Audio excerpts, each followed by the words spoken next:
ఉమ్మడి ఆదిలాబాద్ జిల్లాలో ఎండలు దంచుకొడుతున్నాయి. గత వారం రోజులుగా 45 నుంచి 46 డిగ్రీల ఉష్ణోగ్రతలు నమోదవుతున్నాయి. తీవ్ర ఎండల నేపథ్యంలో ప్రజలు అప్రమత్తంగా ఉండాలని డాక్టర్ శశికాంత్ సూచించారు. రోహిణి కార్తె సమయంలో ఎండలు ఎక్కువగా ఉంటాయని, దీంతో చిన్నపిల్లలు, గర్భిణులు, వృద్ధులు జాగ్రత్తగా ఉండాలని అంటున్న ప్రముఖ డాక్టర్ శశికాంత్తో మా ప్రతినిధి Ramesh Sharma face to face. సమయం లోపల ఉమ్మడి ఆదిలాబాద్ జిల్లాలో ఎండలు మండుతున్నాయి. మరి ప్రజలు మాత్రం తగిన జాగ్రత్తలు తీసుకోవాలని చెప్పి ఒకవైపు ప్రభుత్వం చెప్తుంది, మరి వైద్యాధికారులు కూడా చెప్తున్నారు. మరి ప్రముఖ వైద్యులు శశికాంత్ గారు మనతో ఉన్నారు, వారిని అడిగి తెలుసుకుందాం. సార్ చెప్పండి సార్, ఎండలకు ప్రజలు ఎలాంటి చర్యలు తీసుకోవాలి, వాళ్ళు ఎలాంటి జాగ్రత్తలు పాటించాలి? అందరికీ నమస్కారం. నేను మీ డాక్టర్ శశికాంత్, స్వప్న multi speciality hospital, Nirmal.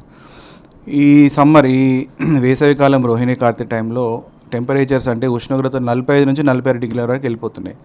So దీనివల్ల ఏంటంటే ముఖ్యంగా వృద్ధులు మరియు చిన్నపిల్లలు మరియు బాలింతలు తగినంత జాగ్రత్త తీసుకోవాలి. ఎందుకంటే ఎండ టైంలో వాళ్ళు బయటకు పోకుండా, ఎందుకంటే మార్నింగ్ 10 నుంచి ఎండ స్టార్ట్ అయిపోతున్నది. కాబట్టి ఏదైనా కూడా 10 లోపల మన ఏదైనా పనులు ఉంటే ముగించుకోవాలి. చిన్నపిల్లల్ని ఆడుకోవడానికి పంపించకండి. దీనివల్ల ఏమవుతుందంటే డిహైడ్రేషన్ అవుతుంది. డిహైడ్రేషన్ అంటే శరీరంలో ఉన్న నీరు మొత్తము బయటకు వెళ్ళిపోవడం వల్ల ఈ జ్వరం రావడము, సన్ స్ట్రోక్ రావడము, హీట్ స్ట్రోక్ రావడము, కొందరికి వాంతులు, విరోచనాలు. చాలామంది పేషెంట్స్ వస్తున్నారు మన దగ్గరికి హీట్ స్ట్రోక్ అంటే సన్ స్ట్రోక్తో మొత్తం బీపీ పడిపోయి పాపం వాళ్ళు డిహైడ్రేషన్తో వస్తున్నారు. కాబట్టి ఈ ఎండల టైంలో బయటకు వెళ్లకుండా జాగ్రత్తలు తీసుకోండి. లేదు కంపల్సరీ వెళ్ళాలంటే తలకు కంపల్సరీ కట్టుకోండి, కర్చీఫ్ కానీ క్యాప్ కానీ, ప్లస్ కొంచెము లూజ్ బట్టలు వేసుకోండి. త్వరగా ఇంటికి వచ్చే ప్రయత్నం చేయండి. అంటే ఈ ఎండల సమయంలో ఫుడ్ అంటే ఏదైతే ఉంటుందో ఆహార పదార్థాలు, అప్పుడు ఎలాంటి ఆహార పదార్థాలు తీసుకోవాలి?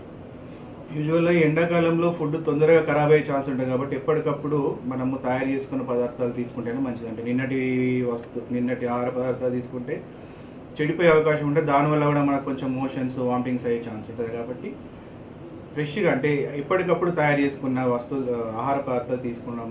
మళ్ళీ బయట ఈ పానీపూరీలు ఇవన్నీ తినకపోవడం చాలా మంచిది.